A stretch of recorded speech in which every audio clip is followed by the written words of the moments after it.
Fala galera, sejam bem-vindos a mais um Pode Crer. Meu nome é Henrique, estou aqui mais uma vez ao lado de Júlia para apresentar esse podcast. Gente? E aí, Júlia, animada?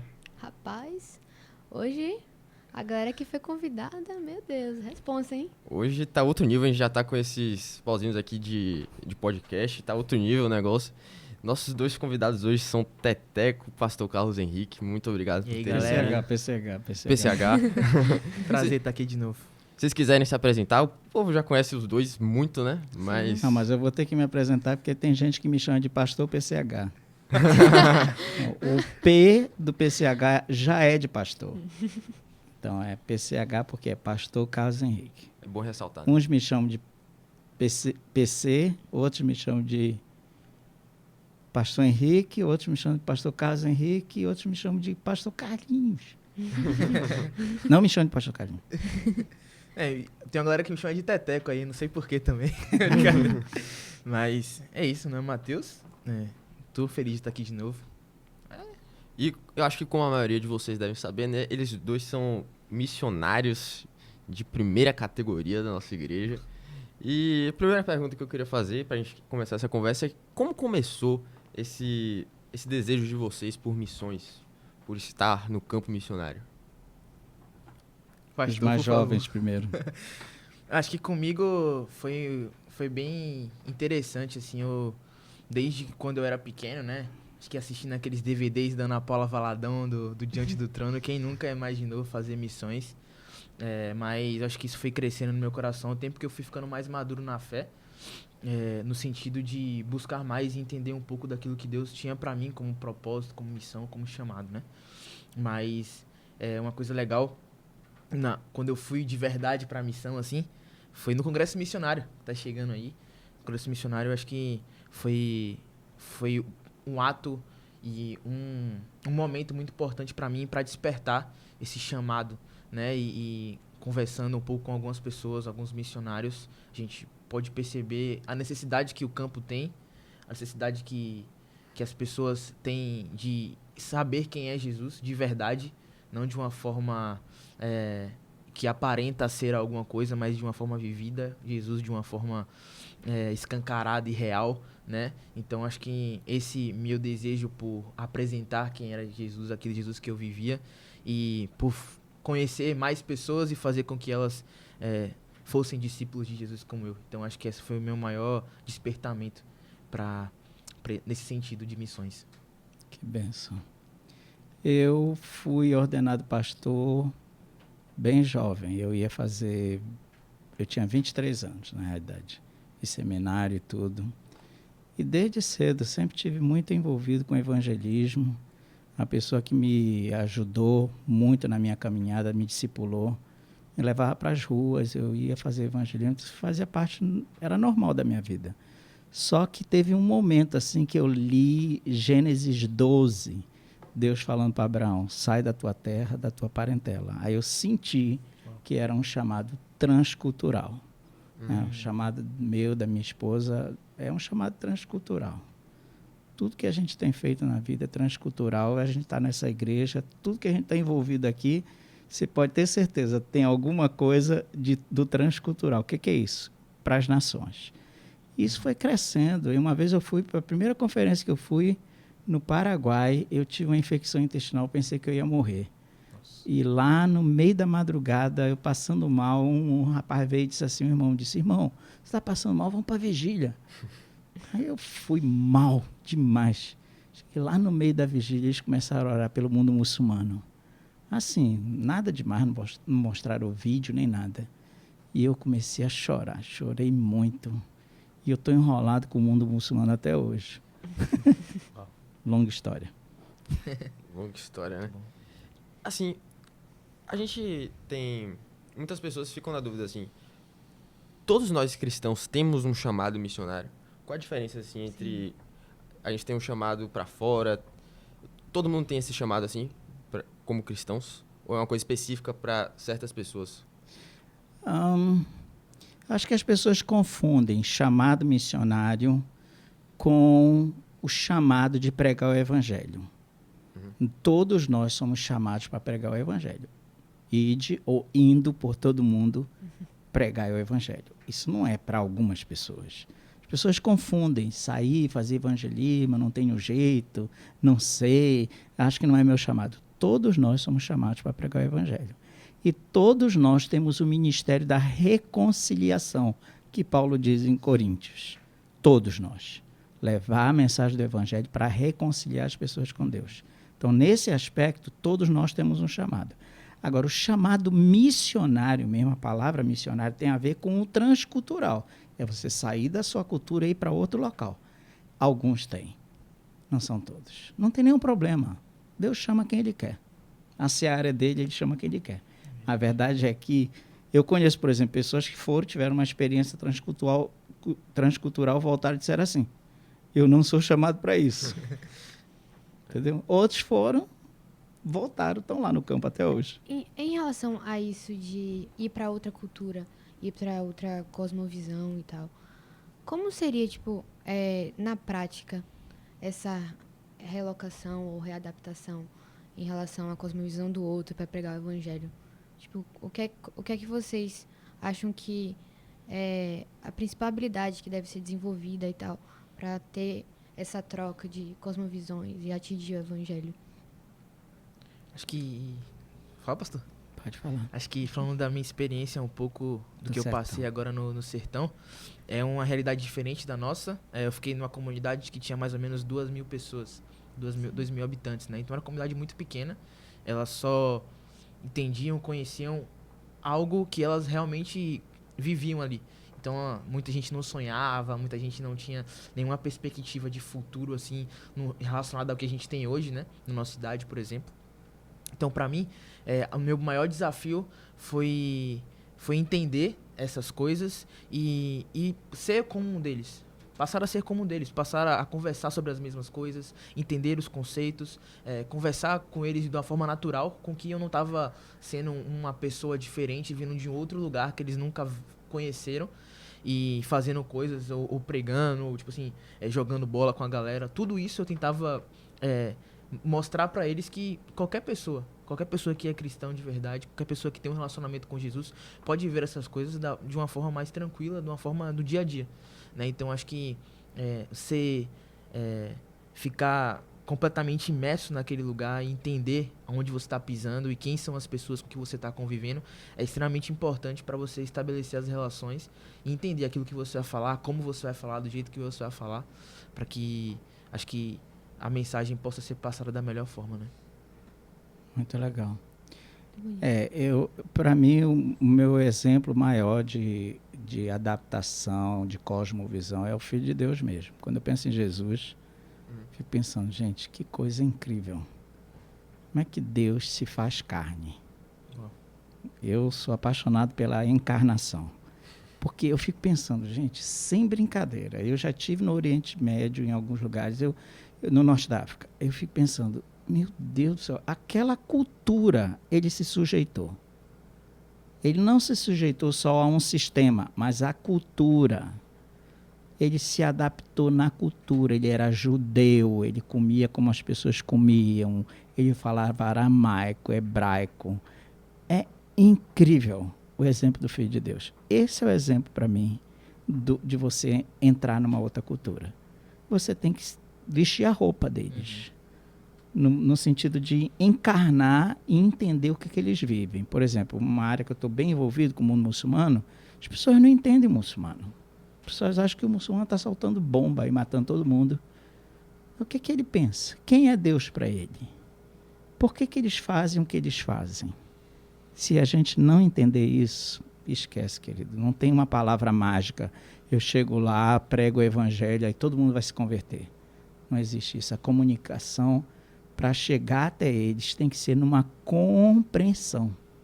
Do contrário, eles não vão, jamais eles vão aceitar. Entendeu?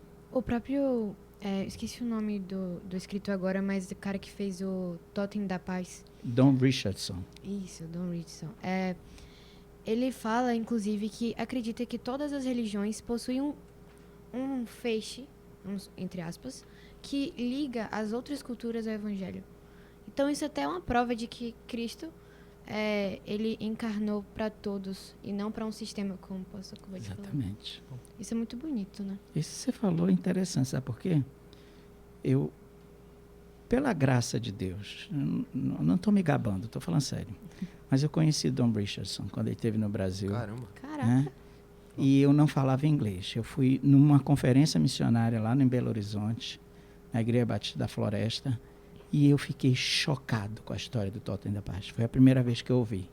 Claro, voltei, li o livro, fiquei apaixonado. Quem nunca leu esse livro, gente, por favor, lê e se prepara, porque é real. A história dele é real. Ele morreu tem uns 2 ou 3 anos atrás. Mas depois que eu retornei do campo missionário para o Brasil, eu fui outra vez numa outra conferência lá em BH. E ele estava lá, eu tive a chance de ir e eu disse para ele assim, ó Dom, você não tem ideia o quanto que o seu testemunho, aquele livro, tua história, impactou minha vida. Porque é incrível uma pessoa que simplesmente vai viver no meio de canibais, gente. Eu não conheço nenhuma história tão doida como essa. E ele prega o evangelho lá. O livro é fascinante. O Totem da Paz. É quando a gente ouve certas histórias assim, a gente fica impactado assim, porque a gente aqui do nosso lado, a gente muitas vezes tem vergonha de falar do evangelho, né? Sim. Que mas é uma dúvida recorrente, assim, né? Eu tenho essa dúvida, muita gente tem essa dúvida, que muitas vezes a gente fica na nossa zona de conforto, né? Sim. A gente acha, essas pessoas estão perdidas, o que é que eu posso fazer? Eu não sei o que é que trava, muitas vezes, a nossa fala, né? Mas como é que a gente vence isso? Como é que a gente vence essa trava que não deixa... que muitas vezes impede que o nome de Cristo seja proclamado? Eu acho que quando a gente assume um compromisso com o evangelho de que a gente é co-participante desse reino e a gente é sacerdócio real e a gente precisa anunciar essas coisas de uma forma verdadeira, a gente vive isso. Então, não tem melhor testemunho, eu acredito, como a gente é a carta lida, né? Quando a gente dá testemunho de quem Jesus é. Mas eu acho que em todo ambiente que a gente tiver, se a gente conseguir mostrar um pouco de Jesus naquilo que a gente faz, sendo excelente, sendo o melhor, a pessoa... Eu ouvi uma vez que tipo, se você é cristão, seja a pessoa mais gente boa que você puder, porque as pessoas vão perceber isso. Mas isso é uma forma legal de pensar também, mas eu acho que se a gente assumir esse compromisso de realmente ser embaixador onde a gente estiver, essas coisas elas acontecem naturalmente. Aí uma pessoa vai te perguntar, pô, por que você é tão feliz? Ou por que você está passando por isso e você está tranquilo? Quem você confia para você ficar, sabe? Então acho que essas oportunidades elas acabam surgindo quando a gente tem esse entendimento de que a gente já recebeu essa missão e que agora a gente tem um compromisso em exercê-la da melhor forma. Legal. E é muito legal o que você falou. Para mim, eu penso em 2 coisas. Primeiro, eu era perdido.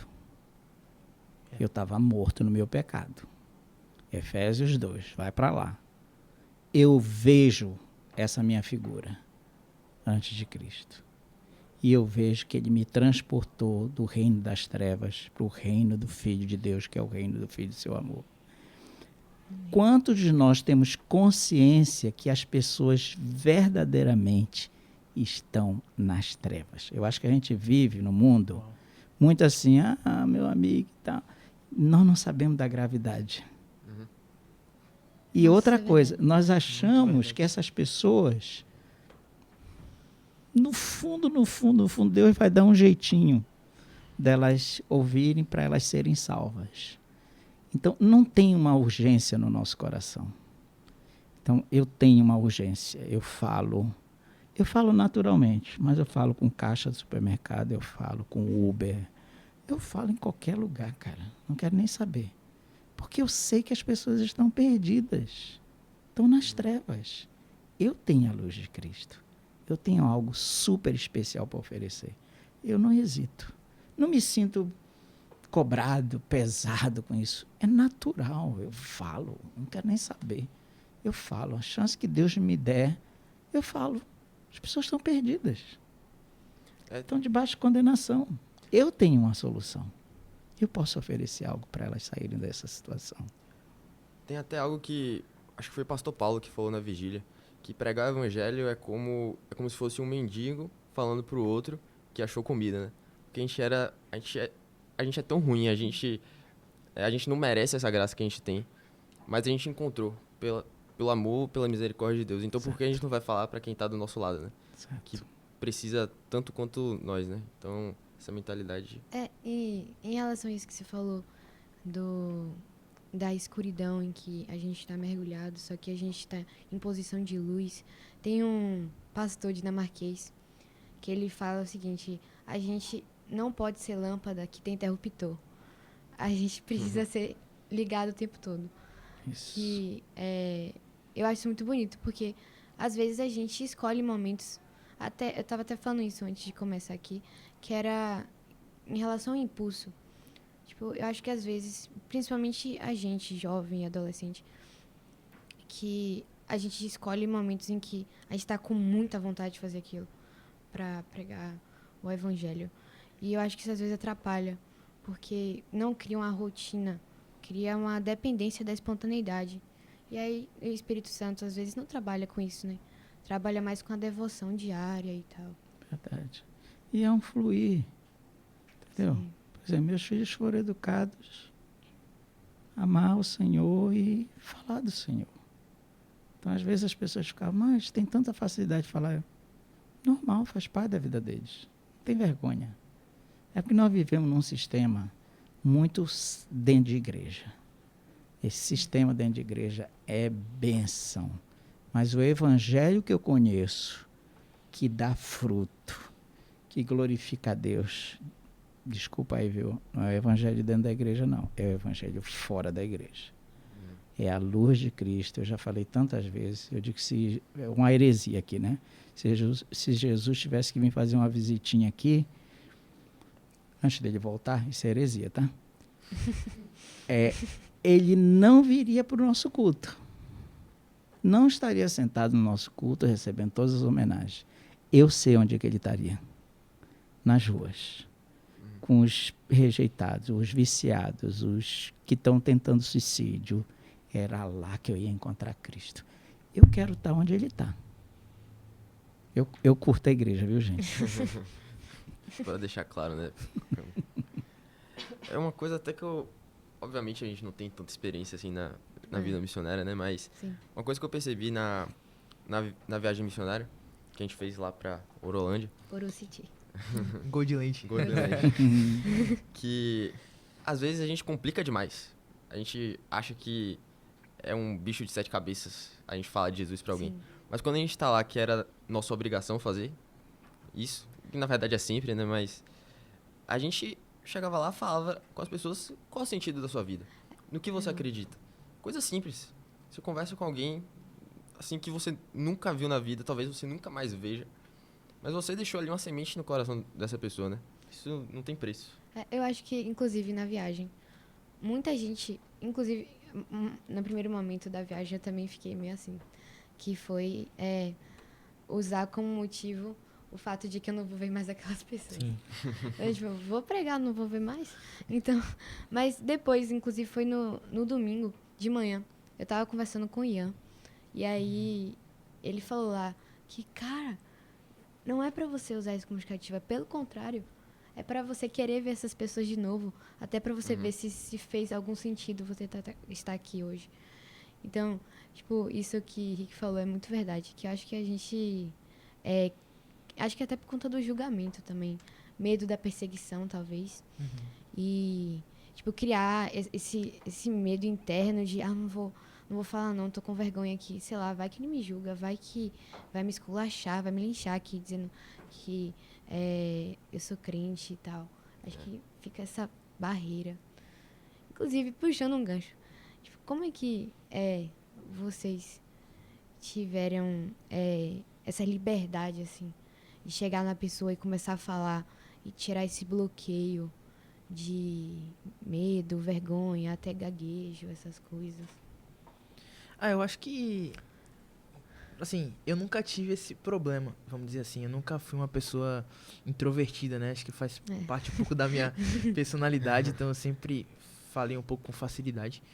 Mas eu acho que, claro que você fica, querendo ou não, tímido, né? Num lugar onde você não conhece ninguém, né? Mas aí você precisa entender que você fez um compromisso, né? E você tá ali por um compromisso, tá ali por uma missão, né? Você tá fazendo missão. E quando eu entendi isso, lá, por exemplo, no sertão, né? Onde vocês estavam, né? Goldland, foi bem parecido com isso. Tava chegando num lugar que eu conheci o pastor, né? Pastor Edmund, incrível, um abraço pro pastor. Mas conhecia ele, então só conhecia ele. E a gente tava num contexto que tava trabalhando com jovens, evangelizando os jovens daquela comunidade.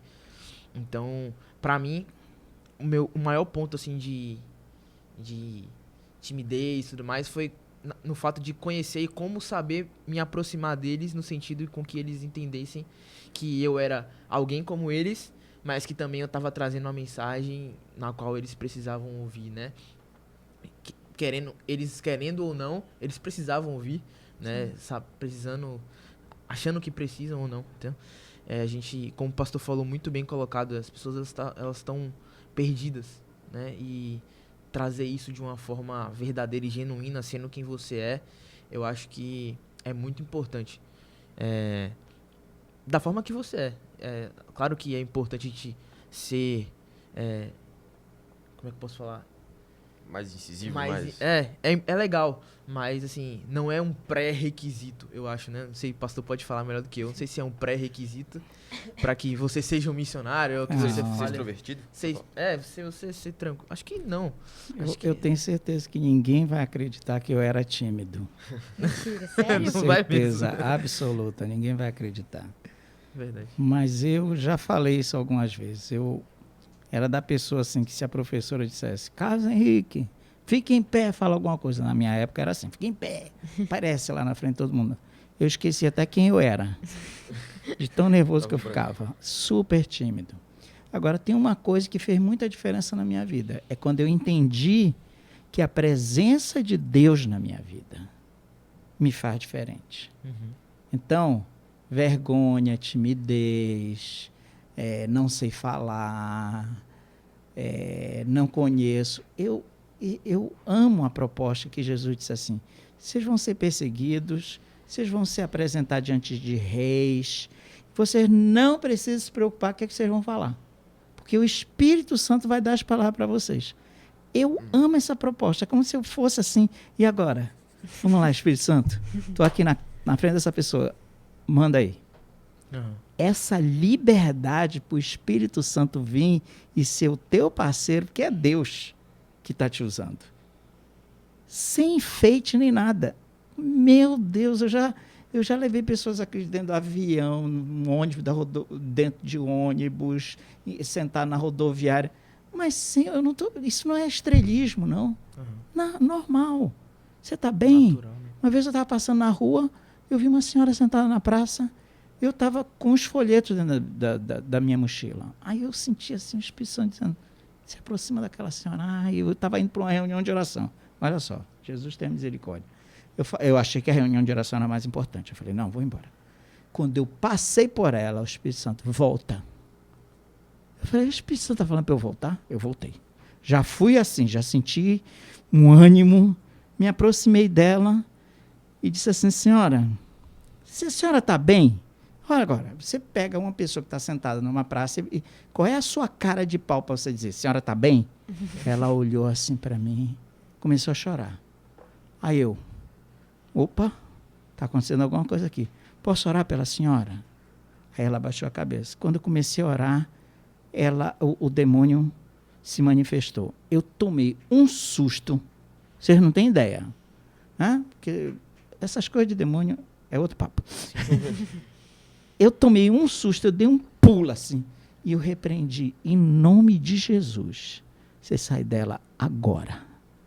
Ela saiu e ela começou a chorar, começou a contar a história dela. Gente, eu estava passando para ir para a casa de uma irmã, para uma reunião de oração, eu só ouvi o Espírito Santo dizer, volta, fala com ela. Levei ela para a casa da irmã de oração, né?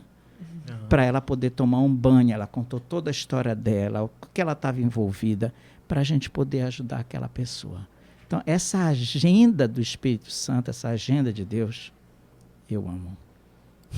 Olha que legal, tipo assim, ele entendeu que o Espírito Santo tava direcionando ele pra falar com alguém. Sabe, a gente tá muito acostumado também de ouvir algumas coisas relacionadas assim, pregue e se precisar use palavras, né? Que tem uma frase, C.S. Lewis, eu acho. Ou Spurgeon, alguém, tem uma frase famosa, né? Mas o que é importante falar, porque a fé vem pelo ouvir, né? E a gente precisa falar. E aí tem um texto lá em Romanos 10:15, que é muito legal, ele fala assim: "E como ouvirão se ninguém falar, né? Quão maravilhosos são os pés do que anunciam as boas novas." Sabe, tipo assim, olha a importância disso, a gente assumir essa responsabilidade, a gente falar aquilo que o Espírito Santo tá nos direcionando. E com certeza, acho que faz parte da nossa missão como filhos de Deus, como o pastor falou. É muito Maravilha, importante e isso. dá uma alegria tremenda, gente, essas experiências. Né? A gente tá se aproximando agora do nosso congresso missionário, né? Sim. Eu não sei se esse podcast vai sair antes ou depois, né? Mas enquanto a gente tá gravando é nessa semana. Ok. E eu acho que o que muita gente quer saber é como é o dia a dia de um missionário. Como é a rotina de um missionário. Vocês podem falar muitas experiências que vocês tiverem, fiquem à vontade. Eu não posso falar. Olha só. Quando você está no campo missionário, você está na cultura, na realidade que você está vivendo. Você tem um dia normal. Por exemplo, você pode ter um café da manhã diferente, né? Você vai para o sertão, você pode ter uma surpresa de ter um café com cuscuz, bode, mocotó, já comi mocotó café da manhã, cara. Entendeu? É uma cultura. Você pode comer ou você vai ficar no seu gueto? Você vai para casa de alguém, não como isso, não como aquilo, não como aquilo. Você é confrontado, na realidade, diariamente, com a realidade da cultura. Por exemplo, brasileiro é muito achegado, quer dar abraço, quer dar beijo. Muitas culturas, a gente tem estudo sobre isso. Elas são distantes, você não se aproxima de jeito nenhum. Isso é para os íntimos. O brasileiro já quer dar abraço, quer dar 3 beijos. Eu me lembro quando eu estava na Inglaterra, uma senhora inglesa muito simpática. O pastor disse assim: hoje nós vamos nos cumprimentar como os brasileiros se cumprimentam. E aí, pastor Carlos, fala aí, como é que eles se cumprimentam? Eu digo, alguns dão 2 beijinhos, outros dão 3 beijinhos, mas a gente se cumprimenta assim, se formos dando beijinho. Aí todo mundo dando beijinho no rosto, né? E tal. Ela chegou e disse assim: escuta aqui, meu filho, é sempre assim, porque eu já estou cansada. Não, cultura. Então, você não pode. É uma coisa que o missionário tem que entender. Ele não leva a sua cultura. Sim. Ele precisa ter muito. Olha, os erros dos missionários do passado, os principais erros, foi que eles tentaram impor uma cultura ocidental dentro de culturas que não têm absolutamente nada a ver. Qual é o dia a dia? A gente se envolve na cultura. Quando eles descobrem que a gente come com a mão, sei lá. Eu sou contador de história, gente. Eu vou ficar contando história. Eles veem que você quer fazer parte deles. E aí o evangelho abre as portas, querido. Olha, enquanto você não se sente em casa, não é a mesma coisa que a nossa família? Você recebe alguém, aí você fica todo cheio de jeito, aí a pessoa fica super à vontade. Você diz assim: puxa, eu estava agora, fiz essa viagem para a Colômbia, nem tive chance ainda de testemunhar. Eu fui essa viagem para a Colômbia, aí sentamos numa mesa café da manhã, um caldo de peixe, com um peixe assim, com farinha, não, sem farinha, um caldo com banana da terra dentro do caldo, café da manhã. Falei, maravilha. Eu falei, tem pimenta? Que eu amo pimenta. Aí eles ficaram assustados. Tem. Eu falei, quero pimenta. Tem farinha? Se assustaram. Sabe o que aconteceu? Eu descobri que eles comiam pimenta e farinha. Eles não colocaram na mesa porque achando que eu não ia comer. Manda, pimenta e farinha. Todo café da manhã. Achar que o brasileiro não come pimenta e farinha. Aí tá difícil. Mas é só para dizer que a gente precisa... A realidade não é, querido. A realidade, por exemplo, eu amo ir para o sertão, porque eu me sinto super em casa no sertão. Né? A gente come aquelas coisas do sertão, maravilha. É incrível. Quer que eu fale? Vamos lá. Depois de tantas histórias assim, acho que... Tava até conversando, né, no off aqui antes do podcast. E minha rotina era uma rotina normal. Então, tipo assim, eu morava sozinho, né? Então, tinha que lavar roupa na mão quase todo dia, tinha que cozinhar todo dia, tinha que varrer a casa e a tempestade de areia vinha, sujava a casa toda de novo e tinha que varrer de novo. Sabia que tinha tempestade Eu de já areia, vi não? tempestade de areia no sertão, tem, já é. vi. É. Mais de uma Quando vez. tem é pesado. Eu também não sabia que tinha, não. É legal. Tem. Legal não, né? Quando você varre a casa não é legal, legal, não. cara. Mas de assistir de longe talvez seja uma coisa legal de ver. Mas assim, em relação à cultura que o pastor falou muito incisivo assim nisso, é muito importante a gente fazer parte disso, da cultura deles e se inserir nesse lugar. O pastor Edmund, ele foi muito, assim, me orientou muito bem em relação a isso, de falar assim, ó, o povo, ele se comporta dessa maneira, ele faz isso. Então, assim, se você puder, tá sempre jogando futebol com o pessoal, sabe? Eu conversando depois do baba ali, a galera sempre joga um futebol valendo uma coca depois, que é uma rivalidade absurda, a gente teve que aprender a fazer isso também. Mas, não, aprender não, que eu jogava futebol tem muito tempo. Mas, assim, todos os contextos em que a comunidade vivia, a gente vai se inserindo. Então, acho que faz parte da nossa rotina, do dia a dia ali. Você viver como a comunidade vive, né? Acho que é muito importante, como o PCH falou, acho que é uma das coisas muito, eu acho que mais são importantes assim na missão, é você saber chegar, ser introduzido naquela cultura de uma forma tranquila, amigável, para que você possa ter oportunidades de falar de Jesus de uma forma mais saudável e de uma forma mais tranquila. E comida, por exemplo. Qual é a cultura que não valoriza comida, cara? Eu não conheço nenhuma. Então, a comida é uma maneira de você ser hospitaleiro. Se a pessoa te oferece uma coisa, você diz, eu não como. Cara, já era. Você já fechou uma porta tremenda, entendeu? Então, Verdade. a comida, os costumes, você vai aprendendo. Você não tem que amar, mas você tem que entrar na onda da galera, né, não, cara? Porque senão eles não vão achar que você faz parte disso, né? Por exemplo, eu estive nas montanhas dos povos berberes, de Marrocos e tal, aí eles me amaram, né? Ah, tá, fica aqui, Carlos, fica aqui. Eu falei, como que eu fico aqui, rapaz? Eu vou embora, eu tenho minha mulher. Não, a gente te dá uma mulher berbere. Eu falei, não quero. Aí eles começaram a rir. Mas você pode ter uma berbere e uma brasileira. Eu falei, não quero. A minha brasileira já é o suficiente para mim. Aí, então, vamos te dar um novo nome. A gente pode te dar um terreno aqui, você constrói uma casa aqui. Mas tudo isso, por quê? Eles viram quão aberto eu estava para ouvi-los, para comer junto com eles, comer com a mão, entendeu? Tomar um chá deles, aquela coisa toda. As pessoas sentem isso, gente. As pessoas sentem, né? Então, a cultura, você conhecer a cultura no dia a dia do missionário é fundamental. Tem coisas que você não vai aguentar comer, mas pelo menos você tenta, né? Por exemplo, nós estivemos numa casa muito suja, muita mosca, misericórdia, mosca e um pão bolorento. Aí foi servido, botaram o pão bolorento com as moscas tudo em cima, as moscas na cara das crianças, o bebezinho saindo catarro do nariz, a mosca no catarro. Aí a gente estava com a equipe, aí foi um susto, né? E aí, ela botou a mesa, o que você faz? Eu vi a reação da galera, tinha uma galera que estava apavorada, assim, ó.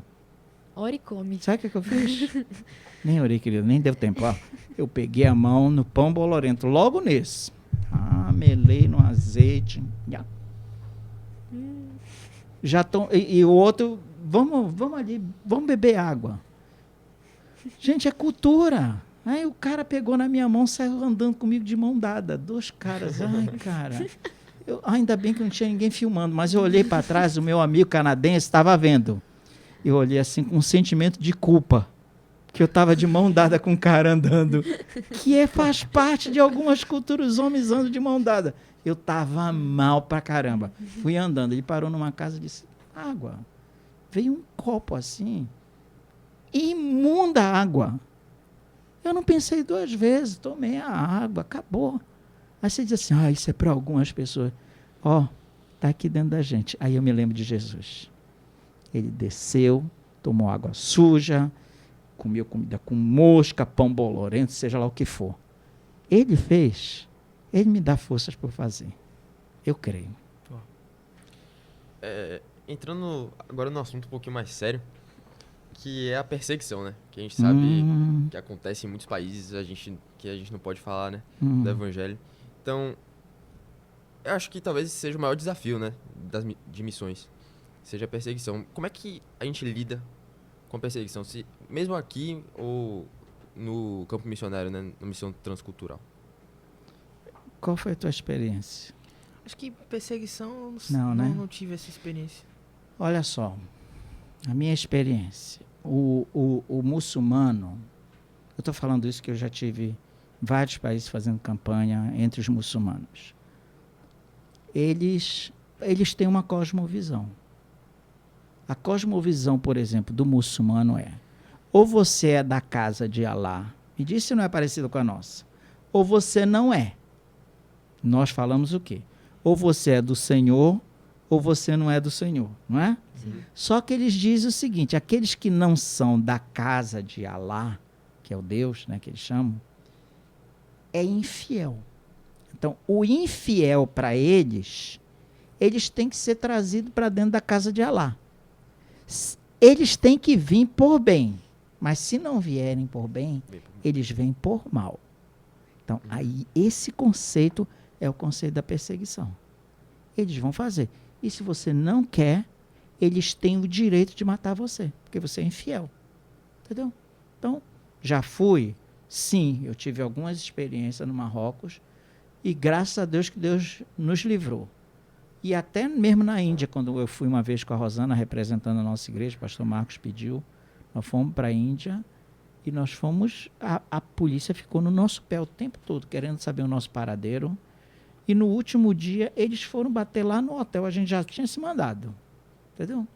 Não fui preso, mas eu me senti perseguido. Mas o que significa perseguição? É o quê? Para você não falar mais? Ou você está preocupado com seus direitos? Ou você está preocupado com o seu bem-estar? O que é isso? Jesus disse assim: olha, vou ser perseguido? Bem-aventurado. Sabe por quê? Porque eu sei que, de alguma forma, eu estou trazendo glória para Deus. Então, eu nunca tive essa experiência. Eu já me senti perseguido nessas culturas, já. Estive no Marrocos, eles já achavam que eu era um marroquino. Eu disse: eu sou brasileiro. O cara disse: não, você é marroquino, você está mentindo. Eu falei: eu não sou, cara, eu sou brasileiro. E ele começou a verbalmente me agredir. Eu comecei a andar junto com outro missionário e a gente teve que se esconder, porque o cara veio atrás da gente. Não sei o que ia rolar. Mas esse conceito de perseguição é por causa da luz, né, cara? As trevas se incomodam, ela vai te enfrentar. Entendeu? E eu, sinceramente, eu não tenho medo de perseguição, não. E eu acho que a igreja ainda vai viver muito isso. A igreja brasileira não sabe o que é perseguição. Não tem ideia. Mas a gente ainda vai viver isso. Acho que é muito importante, né, a gente pensar por essa ótica e enxergar as coisas desse jeito. Acho que a gente aqui, como o PCH falou, e é muito importante essa fala, a gente não tem essa consciência do quão realmente é importante a gente ser fiel ao Senhor em todos os momentos e em todas as circunstâncias. Tem uma frase do Otmani que é muito legal, ele falou assim: quanto mais pressão, mais glória. E eu gosto muito dessa frase porque ela nos faz pensar e entender essa questão de a gente estar sendo pressionado, mas a gente está se deparando com a presença do Senhor e com a glória que a gente não pode mensurar. Então, Exatamente. sabe, maior o que está em nós do que está no mundo. Então não tem por que a gente ficar aflito, não tem por que a gente ficar abatido, porque a gente está num Deus que está batalhando nossas batalhas e guerreando nossas guerras. Nós somos vencedores. E Jesus não enganou ninguém, cara. Jesus disse: eles me perseguiram, eles vão perseguir vocês. Verdade. Mas olha aí, eu volto para aquele ponto. Ele diz assim: ele só falta dizer assim: relaxa, tá? Que o Espírito Santo vai colocar as palavras que vocês têm que falar na hora. Eu preciso me defender. Eu tenho que falar o que o Espírito Santo quer que eu fale. Entendeu? Vou sofrer, vou ser espancado, Eu nunca vivi isso. Eu acho que seria uma coisa terrível. Mas eu tenho tanta convicção que o Espírito Santo vai estar comigo, que a presença de Cristo vai estar comigo.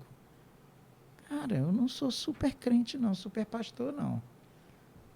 Eu tenho meus temores. Eu fico imaginando que deve ser uma coisa super difícil. Eu leio relatos. Eu não sei se eu sobreviveria em alguns desses relatos que eu li. Mas aí eu me lembro que o Espírito Santo estava com essas pessoas. Esse mesmo Espírito vai estar comigo. Se eu tiver que encarar uma perseguição, eu tenho muita convicção que ele vai me ajudar. Não é porque eu sou melhor, não é porque eu sou forte, não. É por causa da presença dele em mim. Eu estava conversando com meu pai essa semana e a gente estava conversando sobre planos de Deus. E aí a gente até comentou sobre a pregação que você falou sobre o indo. E meu pai falou um negócio muito interessante, que é, a gente tem um Deus que ele abre o Mar Vermelho com o povo andando no mar. Ou seja, é um processo junto. Não é tipo assim, o povo estava aqui, aí Deus abriu o mar todo e o povo passou. Ou já estava tudo seco quando o povo chegou lá. Exatamente. Eu acho isso que tem muito a ver com missões. Que, tipo, a gente tem que ir no processo sem medo de ter um obstáculo, algo do tipo. Porque, como o pastor falou, o Espírito vai estar falando através da gente e Deus vai estar batalhando nossas batalhas. Nossa. Muito legal. Isso é muito legal. Eu acho que vem muito dessa consciência, né, da gente, que a gente tem que ter, que é que o nosso sofrimento, muitas vezes a nossa morte, vai resultar em vida eterna para outras pessoas, né? Sim. Se a gente tá lá realmente dando nossa vida, nos entregando, claro que não da mesma forma que Jesus, né? Sim. Não literalmente, mas a gente... O que a gente faria se homens como Paulo, como tantos missionários que vieram aqui pro Brasil, eles tivessem esse medo de ser perseguidos, de morrer? E agora é a nossa vez, né? A gente tem muitos países que ainda são perseguidos, alguns países que estão frios, né, no evangelho. Por exemplo, os Estados Unidos, a Europa. E acho que é a nossa vez de ir pra lá, né? E Deus tem levantado a igreja brasileira. Mas olha só, a gente morre. Na verdade, o nosso chamado, a gente primeiro tem que morrer para ouvir o chamado, né? Se a gente não passa pela cruz, eu não acredito em chamado de ninguém que não consiga olhar a cruz como um ponto de partida. A cruz não é um ponto de chegada. A cruz é um ponto de partida. Eu me rendo a ele e eis-me aqui, Senhor. Eu estou viajando em Isaías 6 essa semana. Eu já li tanta coisa de Isaías 6, misericórdia. Está lá. Isaías tem a visão do trono, aquela coisa gloriosa. Glória a Deus, já estou vendo os pentecas tudo. Glória a Deus. O templo se encheu de fumaça. Ele cai na real dele. Sinceramente, você espera que Deus vai fazer aquela pergunta para ele? Deus faz uma pergunta assim, parece que está completamente fora do contexto, né? Porque ele disse, eu sou pecador, tenho lábios impuros, vivo no meio do povo impuro. Aí vem um serafim, bota uma brasa, purifica ele. Aí, de repente, Deus diz assim, quem irá por nós? Não é incrível? Sinceramente, gente. Será que é coisa só da minha cabeça? Não creio. Do nada, Deus está dizendo assim, Isaías, tá bom, cara, se levanta, te purifiquei. Mas peraí, antes de você tomar qualquer atitude, vamos bater um papo aqui, Trindade? Quem é que vai pela gente mesmo? Quem quer tomar esse papel de ser o nosso representante? E Isaías já totalmente, coração fervendo, lábio purificado. Olha eu aqui. Eu quero ir. Eu acho que missões tem a ver com isso. Uma vez que a gente sente esse amor, essa paixão de Jesus por nós, pelo perdido. Cara, olha, gente, sem brincadeira, eu vou fazer agora em dezembro 40 anos de pastorado. É uma jornada. 40 anos, eu digo pra galera, já sou coroa. Hã? Há 40 anos eu fico pensando assim, Aí alguém diz assim, tem cheio de experiência, eu tenho uma montoeira de experiência, mas sabe o que eu tenho no meu coração? Uma expectativa de que eu quero mais, de que Deus quer me usar mais, de que Deus ainda tem coisas para fazer na minha vida e através de mim. E isso enche o meu coração. Para mim, isso tem a ver com missões. A gente já está se aproximando do final, senão o Ulisses vai me matar aqui. Mas só pra gente terminar, se vocês pudessem terminar falando sobre uma experiência. Se pudessem escolher uma. Ixi, quantos minutos? Conta aí. Eu acho que tem um texto lá em Timóteo, né? Que Paulo fala para Timóteo, vem que os campos estão brandos para a colheita. E ele não esconde a realidade das coisas, né? Que ele tá vivendo lá. Ele fala assim, ó, eu tô sendo preso, eu tô passando por dificuldade, traz uma capa, bons livros. Ele ainda fala, Tico, acho que é Tico. Amando o presente século me abandonou, tô sozinho, mas os campos estão brancos, sabe? E uma coisa que eu tive, acho que não nessa experiência agora no sertão, que eu estive lá 6 meses, mas numa conexão em Alagoas, Conexão Alagoas 2020. Uma coisa que me marcou demais, a gente tava em 3, no Porta em Porta, a gente passou na casa da mulher, a gente começou a conversar com ela e fazer aquela historinha da cruz, da dobradura que a gente faz com papel pra conversar com as pessoas. Muito legal. É, uma das nossas ferramentas, né, para evangelismo. E aí, numa dessas conversas, ela começou a chorar copiosamente na nossa frente. Copiosamente. A gente falou assim, por que você tá chorando assim? A gente nem chegou na parte da cruz ainda. E ela falou assim, 3 meses atrás, o Espírito Santo de Deus me visitou aqui em casa e ele falou que 3 anjos viriam à minha porta. Caramba, E eles falavam assim, esses são os meus glória. mensageiros, escutem o que eles falam porque ele leva a vida pra vocês. Oh, que lindo. E aí essa mulher tava 7 anos afastada do evangelho. Uau. O Espírito Santo visitou ela. Ela falou assim, não foi Francisco, fala aí pra eles. E o marido dela assim, ela levantou da cama falando umas línguas estranhas que eu não sabia o que era. Comecei a jogar sal grosso nela porque eu não sabia o que ela tava fazendo. Mas foi uma experiência incrível, assim. A gente Que saiu de show. lá com o coração preenchido. Falou assim, gente, a gente aqui 3 meses atrás, pelo menos eu, não tava vivendo uma vida que eu imaginava que 3 meses depois alguém daria testemunho daquilo que Deus já tinha marcado o encontro com aquela pessoa. Que sabe? lindo, querido. Então, o Espírito Santo, Jesus, ele marca encontros quando a gente está disposto a ser co-participante desse reino. A experiência e o prazer disso é imensurável, assim. Então, os campos estão brancos, quem irá? Maravilha, cara. Eu vou contar uma história curta, tá? Mas eu ia falar de encontros marcados, que eu creio, eu falava direto sobre a conexão, né? Vamos, que Deus tem encontros marcados. Mas eu creio nisso. Eu uma vez estava fazendo, coordenando campanha estilo conexão na Espanha. E aí eu tinha que ir para Portugal para visitar lá uma igreja, para organizar uma equipe para ir para Portugal. Aí eu estava morto de cansado, gente. Morto. E a viagem era de Málaga para Porto. 13 horas de ônibus. Eu falei, meu Deus do céu, tem misericórdia. Eu digo, vou entrar nesse ônibus, eu quero morrer. Eu vou ressuscitar lá. Eu estava tão cansado. Eu já entrei no ônibus assim, eu vou dormir. Quero nem saber, eu vou dormir. Tá morto. Já estava 2 meses na Espanha. Entrei dentro do ônibus. O ônibus vazio, cara. Não tinha ninguém. Eu falei, que bênção, né?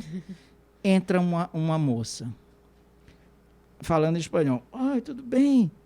Aí eu, ai, meu Deus do céu, como é que essa mulher se sente lá no fundo? Não quero nem vê-la.